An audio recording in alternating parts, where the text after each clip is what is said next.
Bom dia, bom dia, bom dia, rapaziada do uniforme. Estou trazendo aí para vocês a minha aula Feudalismo.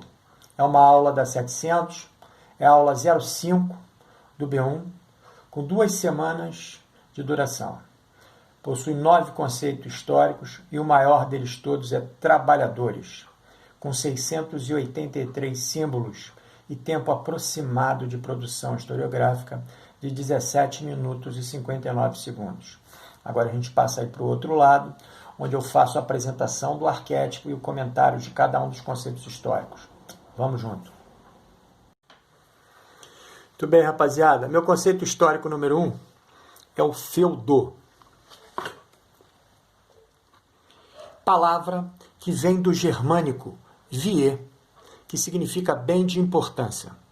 O feudo era muitas vezes uma grande área de terra, mas podia ser também um direito de receber impostos ou de ocupar um cargo. Meu conceito histórico número 2 dessa aula é a homenagem. Era um juramento de fidelidade entre o suzerano, aquele que doava o benefício, e o vassalo, aquele que o recebia.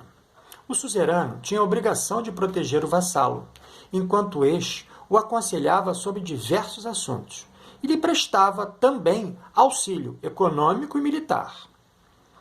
Em caso de falecimento do suzerano ou do vassalo, o juramento de fidelidade era renovado entre os primogênitos do sexo masculino das famílias envolvidas. Caso não houvesse descendente do sexo masculino, o benefício retornava ao suzerano. Se a mulher de um vassalo ficasse viúva, cabia ao suzerano escolher um marido para ela, a fim de torná-lo o tutor dos bens da família. Meu conceito histórico número 3 é o próprio nome da aula, é o feudalismo, que nada mais é do que um sistema em que se baseia na dependência e fidelidade entre a nobreza guerreira e sua dominação exercida sobre os camponeses.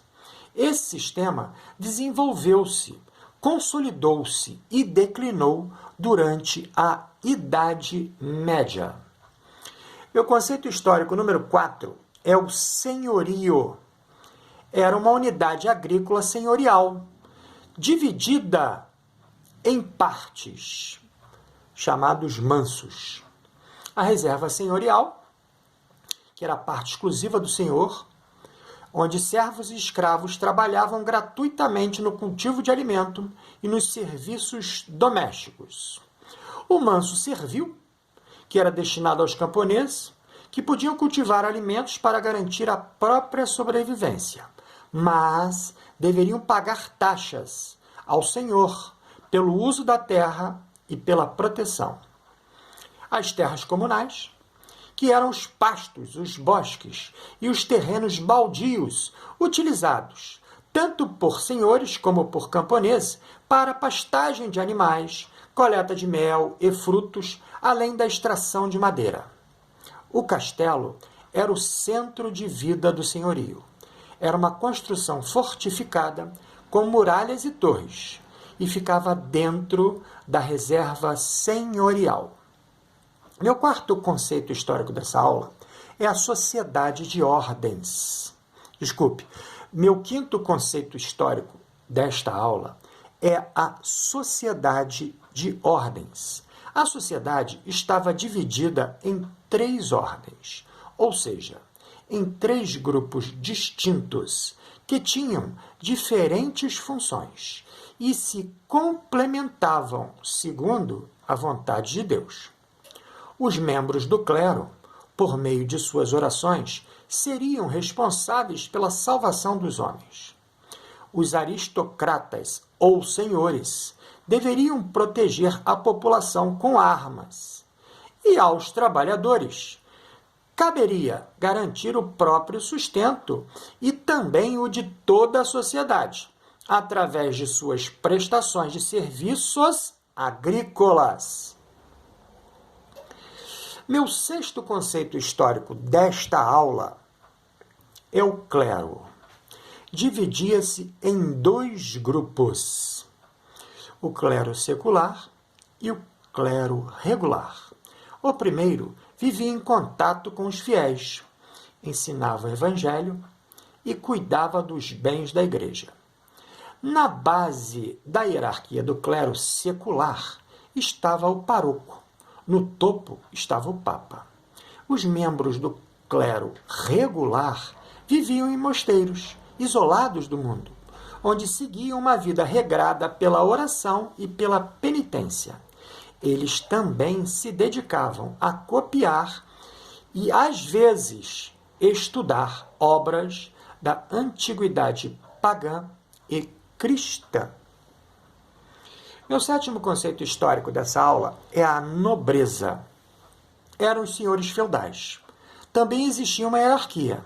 Se mantinham com as taxas cobradas dos camponeses pelo uso das terras e pela proteção que os trabalhadores recebiam. Viviam em castelos fortificados. Meu oitavo conceito desta aula é o trabalhadores. Formava a imensa maioria da população. Eram encarregados de todas as atividades manuais necessárias à sua sobrevivência e ao sustento dos grupos dominantes da sociedade feudal. A maior parte dos trabalhadores era composta por servos, chamado homens de corpo, dos senhores feudais. Não eram livres, não podiam sair dos domínios do senhor do castelo, sem permissão. Eram obrigados a dar uma parte de sua produção, talha, ou trabalhar alguns dias nas terras do senhor, corvéia. Alguns camponeses possuíam pequenas extensões de terra. Por necessidade de segurança ou pela imposição do senhor, podiam incorporar suas terras ao senhorio. Em troca, deviam parte da produção ao senhor, uma renda fixada em produtos ou em dinheiro. Eram chamados de rendeiros e gozavam de alguma autonomia econômica. Meu último conceito histórico desta aula é o direito senhorial. Poderiam cobrar uma taxa pela passagem, que era o pedágio particular. Cobravam também para usar o forno ou o moinho do senhor feudal. Tinham que deixar uma parte da produção, onde esta taxa passou a ser chamada de banalidade. Havia outra taxa cobrada se morresse algum adulto da família do servo. Esta taxa seria chamada de mão morta. Nas primeiras colheitas ou na primeira cria dos animais do servo, mais uma taxa, as chamadas primícias. As autoridades religiosas recolhiam, além destas acima, o dízimo de todas as taxas.